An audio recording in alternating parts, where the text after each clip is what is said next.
வணக்கம் நேர்களே, இது ஷர்மிளா டாக்கீஸ். நான் உங்கள் டாக்டர் ஷர்மிளா. இன்னைக்கு நம்மளோட சிறப்பு விருந்தினரா இணைஞ்சிருக்கிறாரு ரிட்டையர்ட் ஐஏஎஸ் ஆபீசர், அரசியல் விமர்சகர் திரு ஜி பாலச்சந்திரன் அவர்கள். வணக்கம் சார். வணக்கம் டாக்டர் ஷர்மிளா. வணக்கம்.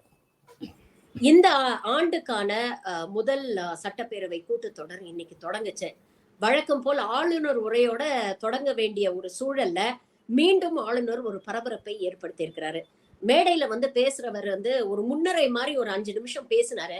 பேசி எல்லாருக்கும் புத்தாண்டு நல்வாழ்த்துக்கள், பொங்கல் நல்வாழ்த்துக்கள் எல்லாம் சொல்லிட்டு அடுத்து அவர் சொன்ன ஒரு விஷயம் என்னன்னா, நான் தொடர்ந்து இந்த அரசாங்கத்துக்கிட்ட ஆளுநர் உரைக்கு முன்னால தேசிய கீதம் ஒலிக்கப்படணும் அப்படிங்கிற ஒரு கோரிக்கையை வச்சேன். ஆனா இந்த அரசாங்கம் அதை ஏற்றுக்கொள்ளவில்லை. அதை காரணம் காட்டி நான் என்னுடைய உரையை படிக்காம நான் இருக்க போறேன் அப்படிங்கிற ஒரு விஷயத்த அவர் பதிவு பண்றாரு. உண்மையிலேயே மரபு என்ன? சட்டப்பேரவையில் இதுவரை தமிழக சட்டப்பேரவையில் என்ன மரபு பின்பற்றப்படுகிறது? இந்த மரபை மாத்தணும் அப்படின்னு நினைக்கிறாரே, ஆளுநருக்கு அந்த பவர் இருக்கா? அப்படி ஆளுநர் ஒரு கோரிக்கை வைத்தால் அந்த மரபை மாற்றுவதற்கு அரசாங்கத்துக்கு பவர் இருக்கா? அவைத்தலைவர் அப்பா கரெக்டா சொல்லியிருக்காரு. எங்களுக்குன்னு ஒரு மரபு இருக்கு. நாங்க தமிழ் தாய் வாழ்த்தோட ஆரம்பிப்போம், தேசிய கீதத்தோட முடிப்போம். எங்களுக்குன்னு ஒரு மரபு இருக்கு அப்படின்னு சொல்லியிருக்காரு. இப்போ இது அரசு விழாக்கள் எல்லாத்துலேயுமே அது மாதிரி தான் பண்ணுறாங்க. நான் பார்த்துருக்கேன் தமிழ்நாடு அரசு விழாக்கள் எல்லாத்துலேயும். அதாவது இவங்களுக்குலாம் என்ன எரிச்சல்னா, தமிழ்தாய் வாழ்த்து இதுக்கு முன்னாடி கிடையாது. அது கலைஞர் தான் அதை இன்ட்ரடியூஸ் பண்ணார். தமிழ்தாய் வாழ்த்து பாடுறது இவங்களுக்கெல்லாம் உடம்பு பற்றி எரியுது. ஏன் எரியணும்னு எனக்கு தெரியலை. தமிழ்தாய் வாழ்த்து பாடுறதுல என்ன தவறு இருக்கிறது? அது எவ்வளோ அருமையான ஒரு பாடல். மனோன்மணி ஒரு சுந்தரபிள்ளை இயற்றிய பாடல் நீராறும் கடலுடுத்த நிலமடைந்த கெழிலொழுகு சீராறும் வதனமென திகழ் பரத கண்டமதில் தக்க சிறு பிறந்தலும் தரித்தனரும் திலகமுமே தெக்கணமும் அதில் சிறந்த திராவிட நல் திருநாடும் அத்திலக வாசனை போல் அனைத்துலகும் இன்பமுற எத்திசையும் புகழ் மணக்க இருந்த பெரும் தமிழனங்கே. ஆமா, எத்திசையும் புகழ் மணக்க தான் தமிழ் மணங்கு இருக்கு. ஹார்வர்டில் ஷேர் இருக்கு, ஹூஸ்டன்ல இருக்கு, டொராண்டோல இருக்கு, இதுல ஸ்டோனி புரூக்ஸ்ல இருக்கு, அமெரிக்காவிலையும் கனடாலையும். அடுத்து ஆக்ஸ்போர்ட்ல கொண்டு வரதுக்கு முயற்சி பண்ணிட்டு இருக்காங்க. அடுத்து 5 செம்மொழி இருக்கை அமைக்கணும் இந்த கீழ் ஆசிய நாடுகள்னு சொல்லி முயற்சி பண்றாங்க. தமிழ் எல்லா இடத்துலையும் பரவி இருக்கு. அதை பத்தி சொல்றதுல என்ன தப்பு இருக்கு?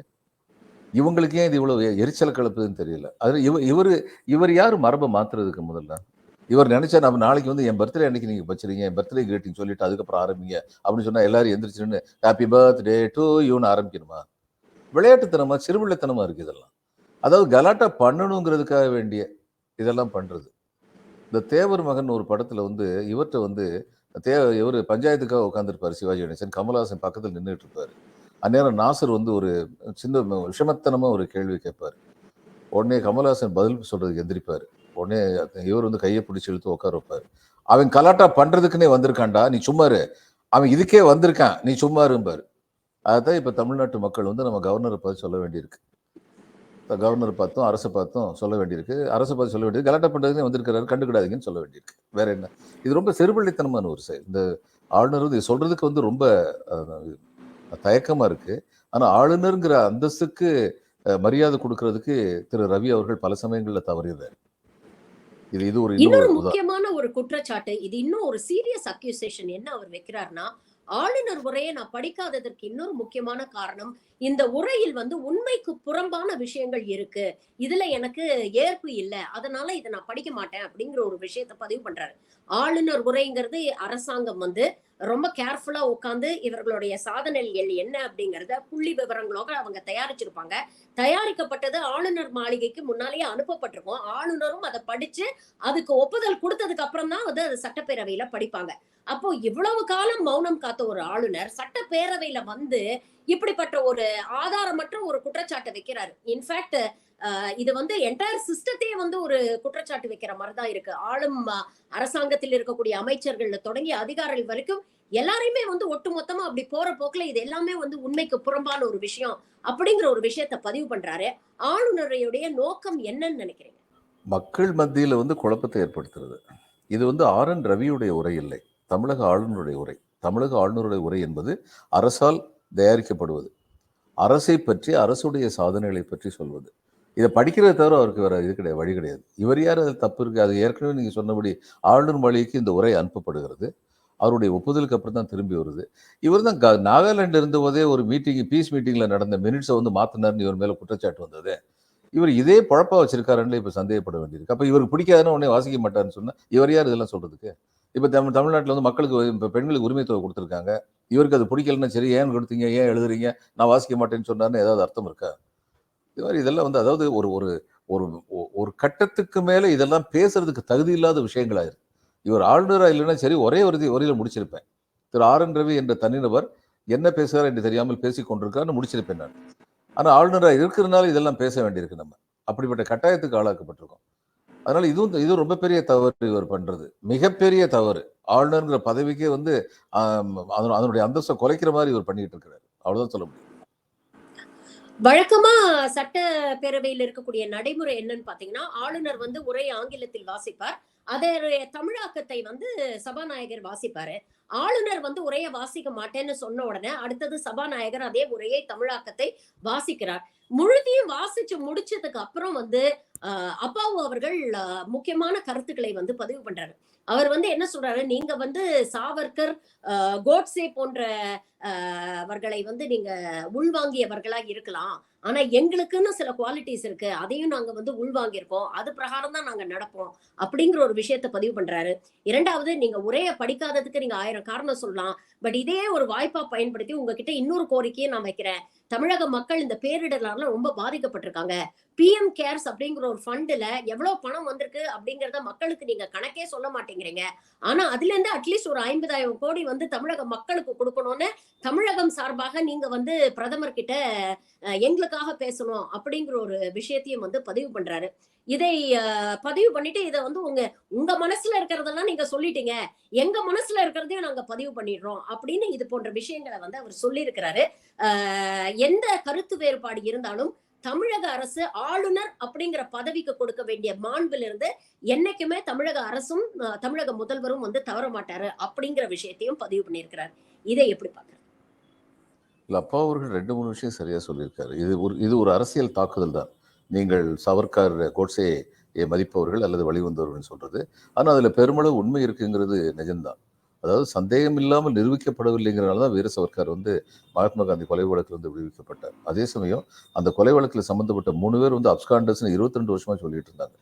அதுல ஒருத்தர் பிடிச்சிருந்தா கூட வீர சவர்க்காருக்கு தொடர்பு இருக்கா இல்லையாங்கிறது இன்னும் தெளிவுபடுத்தப்பட்டிருக்கும்.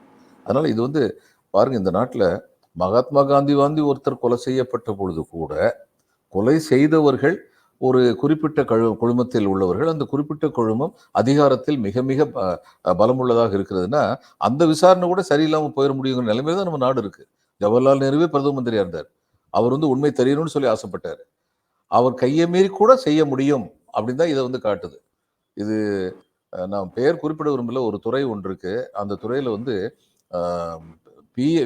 இதுல இருந்து அரசுல இருந்து ஒரு குறிப்பிட்ட காரியத்தை செய்ய வேண்டாம்னு சொல்லிட்டாங்க. ஒப்புதல் கொடுக்கல. அதுக்கப்புறம் இவங்க ரொம்ப கூலா வந்து என்ன பண்ணாங்க, பிரிலிமினரி ஒர்க் ஆரம்பிச்சிருங்கன்னு சொல்லி செலவழிச்சாங்க ஒரு 200 கோடி ரூபாய். அப்போ அங்க இருந்த ஃபினான்ஷியல் அட்வைசர் வந்து தனிப்பட்ட முறையில் கேட்டது, நான் ரெக்கார்ட் பண்ணலாம், உங்களுக்கு எம்பராசிங்கா போயிடும். கவர்மெண்ட் சொன்னதுக்கு அப்புறம் இப்படி சொல்றீங்களே அப்படின்னதுக்கு, அவங்க சொல்றது சொல்லிக்கிட்டு இருக்கட்டும், நாங்க செய்யறோம். இந்த ஆட்டிடியூட் இருக்கு பாருங்க, இது ரொம்ப தப்பான ஒரு ஆட்டிடியூட்.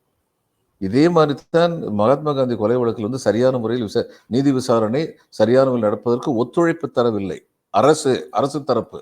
நீதிமன்றத்தில் வந்து எல்லாரையும் வந்து பிடிச்சி கொண்டு வந்து நிப்பாட்டல. அதெல்லாம் வந்து பார்க்கும்போது இன்னொன்று என்னன்னா, சவுத்துக்கும் நார்த்துக்கும் வந்து சில அடிப்படை வேறுபாடுகள் இருக்குங்கிறது உண்மைதான். எஸ்பெஷலி தமிழ்நாட்டுக்கும் நார்த்தில் உள்ள ஆட்டிடியூடுக்கும் சில அடிப்படை வேறுபாடுகள் இருக்கு. வர்ணாசிர தர்மத்தை ஆதரிக்கிற பகவத்கீதையை வந்து அவங்க வந்து ரொம்ப பெரிய நூலாக கருதுறாங்க. பிறப்புக்கும் எல்லா உயிர்க்கும் சிறப்போவா செய்தொழில் வேற்றுமையார் அப்படின்னு சொன்ன திருக்குறளை வந்து இங்க மேன்மையா கருதுறாங்க. எந்த அளவுக்குன்னா, தமிழ்நாட்டில் வந்து மூத்தோர் வழிபாடு அப்படிங்கிறதா இருந்தது. எந்த மதமும் இருந்ததில்ல. ஆசிவகம், பௌத்தம், சமணம்லாம் முதல்ல உள்ள நுழைஞ்சது. அதுக்கப்புறம் மற்ற மதங்கள் வந்து உள்ள நுழைஞ்சாங்க. தமிழ்நாட்டை பொறுத்தவரை இதுதான் உண்மையான வரலாறு.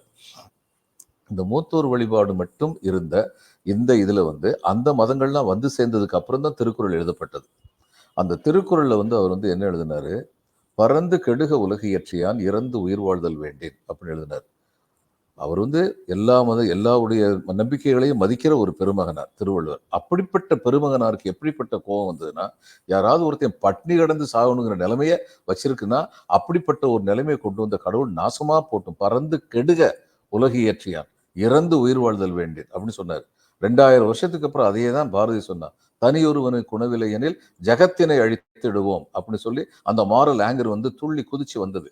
அப்போ இந்த மாதிரியான ஒரு பாரம்பரியத்துல இன்னொரு உதாரணம் சொல்றதுன்னா, தொழில் மேன்மையை பத்தி சொல்றேன். எவர் பிறப்புக்கும் எல்லா உயிருக்கும்னு சொன்னாரு. ஒரு கர்ண பரம்பரை கதை. அந்த கதையில வந்து என்ன சொல்றாங்க?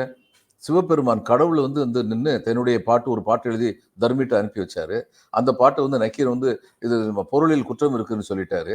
உடனே சிவபெருமானே வந்தார். நேரா வந்தாரு. வந்து இவர்ட்ட வந்து கேட்டாரு. கேட்டபோது இவர் சொன்னாரு, இந்த பொருள் இந்த இந்த குற்றம் இருக்கு. நான் ஏத்துக்க முடியாதுன்னு சொன்ன உடனே, அங்கம் புழுதிபட. ஏன்னா அவர் வந்து சங்கம் இருக்கிற தொழில் செய்றவரு. அங்கம் புழுதிபட சங்கம் இருக்கிற கீரனோ என் பாட்டில் பிழை கூறவல்லான். சங்கை கீரென்று கீரனோ என் பாட்டில் பிழை கூறவல்லான். அப்படின்னு சொல்லி சிவபெருமான் கோபத்தோட கேட்டதாகவும், அதுக்கு நக்கீரன் வந்து சங்கருப்பது எங்கள் குலம், சங்கரனார் கேது குலம். சங்கை அறிந்துண்டு வாழ்வோம். அரணே உன்போல் இறந்துண்டு வாழோம். உன் பொழப்பு என்ன? நீ ஒவ்வொரு இடமா போய் பிச்சை கேட்கிறவன். அதை விட நான் ஒரு தொழில் செய்யற என்னைய பார்த்தா பேசுற அப்படின்னு கடவுளை பார்த்து கேட்டாரு. அப்புறம் அந்த கர்ண பரம்பரை கதையுடைய அடிப்படை என்ன? தொழிலுடைய மேன்மை.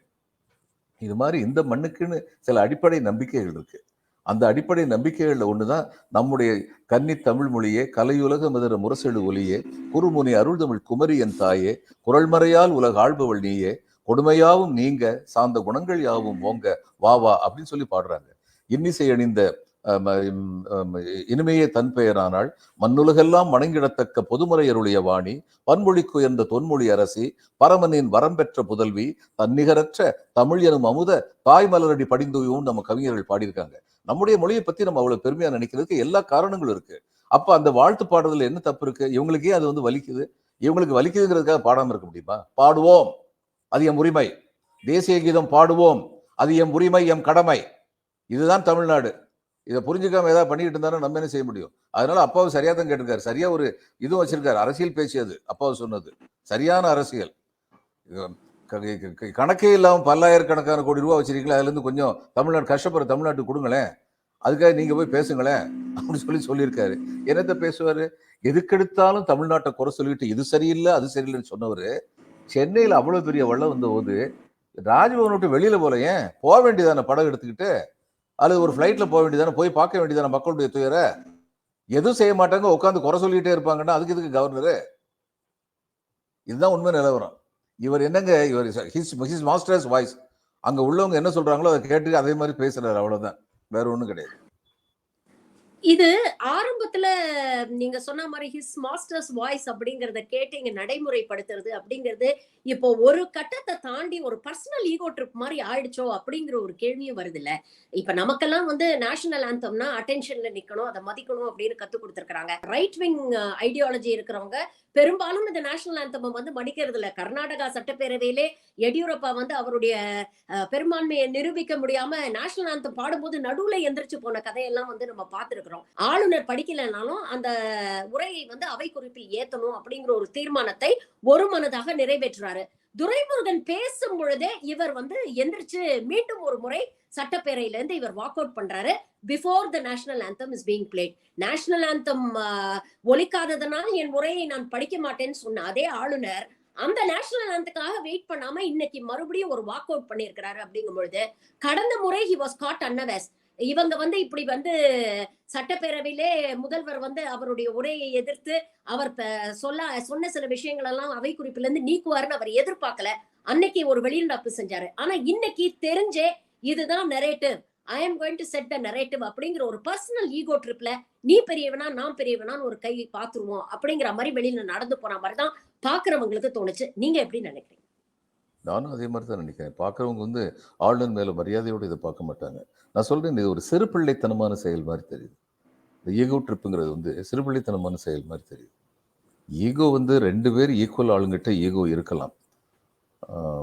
ராஜ்குமார்னு ஒரு ஆக்டர் இருந்தார், திலீப் குமார்னு இன்னொரு ஆக்டர் இருந்தார். அவங்க 2 பேரையும் சேர்த்து நடிக்க வைக்கிறதுக்குள்ள டைரக்டருக்கு உயிர் போயிடுச்சு. திலீப் குமார் வந்து, இல்லை நான் பேசினேன், அடுத்து ராஜ்குமார் பதில் பேசும்போது நான் எண்ணிக்கிட்டே இருந்தேன், 3 வார்த்தை ஜாஸ்தியாக போட்டிருக்கீங்க அவருக்கு அப்படின்லாம் கேட்டார். அந்த அளவுக்கு. ஏன்னா 2 பேரும் நடிப்பு ஜாம்பவான்கள் அவங்க 2 பேரும். அதை ஒருத்தராக புரிஞ்சிக்க முடியும். இதுல என்ன ஈகோ ட்ரிப் இருக்கு? The chief executive officer of the state is the chief minister. மக்களால் தேர்ந்தெடுக்கப்பட்ட முதல்வர் தான் இங்கு நிர்வாகத்தில் முதன்மையானவர். அதனால வந்து அவர்கிட்ட கவர்னருக்கு என்ன போட்டி வேண்டி கிடக்கு? அதுக்கப்புறம் தமிழ்நாட்டுடைய ஆளுநர் ஒருத்தர் வரும்போது தமிழ்நாட்டுடைய கலாச்சாரத்தை வந்து புரிஞ்சுக்கணும். சில ஆளுநர்கள் இங்க வந்தவங்க சொல்லியிருக்காங்க, நான் தமிழ் மொழியை படிக்கணும்னு ஆசையோடு இருக்கேன், ஏன்னா இது அவ்வளவு பெரிய நல்ல மொழின்னு சொல்லி சில பேர் முயற்சி எடுத்திருக்காங்க. பாராட்டுறதுக்குரியது. மகாத்மா காந்தி வந்து சவுத் ஆப்பிரிக்கால வந்து அவருக்கு வந்து தில்லையம்மா, தில்லை வள்ளியம்மான்னு சொல்லுவாங்கல்ல, அவங்க வந்து எப்படிப்பட்ட தியாகத்திலும் ஜெயில இருந்து கஷ்டப்பட்டாங்கன்னு பார்த்துட்டு மகாத்மா சொன்னாரு, நான் இவங்களுக்கு செய்யற ஒரே ஒரு பதில் மரியாதை என்னன்னா அவங்களுடைய மொழியை கத்துக்கணுங்கிறதான் சொல்லி அவர் தமிழ்ல எல்லாம் கையெழுத்து போட்டிருக்காரு. அந்த மாதிரி வந்து அது இது நன்றி மறவாதவர்களாக, நன்றி பாராட்டுபவர்களாக உள்ள பெரிய மனுஷங்களை கொண்டது இந்த பாரத நாடு. இங்க இவர் இருக்கிறாரு. இதுக்கு மேல சொல்றதுக்கு ஒண்ணும் இல்லை. இதே ஒரு நடைமுறையை தொடர்ந்து ஆளுநர் வந்து பின்பற்றிட்டு வர்றாரு அப்படிங்கறத நம்ம பாக்குறோம். இவர் செய்யக்கூடிய ஒவ்வொரு விஷயமும் வந்து நமக்கு என்ன உணர்த்துதுன்னா, இவருக்கும் தமிழக மக்களுக்குமே ஒரு ஒரு ஒரு டிஸ்கனெக்ட்லயே ஓடிட்டு இருக்கு. உண்மையான தமிழ் மக்களுடைய எண்ண ஓட்டம் என்ன, தமிழக மக்களுடைய எதிர்பார்ப்புகள் என்னங்கிறதையே புரிஞ்சுக்காம இவர் தனியா ஒரு டான்ஜென்ட்ல அரசியல் பண்ணிட்டு இருக்கிறாரோ அப்படின்னு தோணுது. இந்த அரசியல் பாஜகவுக்கு சாதகமாவும் இருக்க மாட்டேங்குது. இன்ஃபேக்ட் இவர் செய்யக்கூடிய வேலைகள்லாம் அவர்கள் ஒரு 2 அடி முன்னால் வச்சாலும் ஒரு 2 அடி பின்னால இழுக்கக்கூடிய விதத்துல தான் இருக்கு. இதை வந்து எப்படி புரிந்து கொள்வது? இல்ல, திரு ஸ்டாலின் கரெக்டா சொன்னார்ல, தயவுசெய்து மாத்திராதீங்க இந்த ஆளுநரை, இவர் இருக்கிற வரைக்கும் எங்களுடைய மக்கள் ஆதரவு இன்னும் சிறப்படும் அப்படின்னு சொல்லி கரெக்டா சொன்னார்ல. அதாவது திமுகவுக்கு எதிராக அரசியல் நடத்துறேங்கிறத மீறி இவருடைய பல செயல்கள் தமிழக மக்களுக்கு எதிரான அரசியலால இருக்கு. அது தவறு. இந்த மக்களுக்குன்னு ஒரு பாரம்பரியம் இருக்கு. அது பாரதியார் வந்து ரொம்ப அழகா சொன்னாரு. எப்படி நம்ம இருக்கணும், வாழிய செந்தமிழ், வாழ்க நற்றமிழர், வாழிய பாரத மணித்திருநாடு, என் மொழி, என் இனம், என் நாடு, எல்லாத்துலயுமே பெருமைப்படுறவங்க நம்ம. அது இவருக்கு புரியலன்னு நினைக்கிறேன். பாரதி சொன்ன இதே விஷயத்தை இப்ப நீங்க சொன்னீங்க. இதேதான் அப்பாவும் பேரவையில வந்து சொல்லி அவருடைய உரைய முடித்தாரு. உண்மையிலேயே ஆளுநருக்கு வந்து இதை விட ஒரு என்ன சொல்றது, ஒரு தெளிவான ஒரு கிரிட்டிசிசம் வந்து யாராலையும் வைக்க முடியாது. பல விஷயங்களை இன்னைக்கு எங்களோட பகிர்ந்துக்கிட்டீங்க. உங்கள் நேரத்துக்கும் கருத்துக்களுக்கும் மிக்க நன்றி சார். Thank you very much. வணக்கம் டாக்டர். வணக்கம்.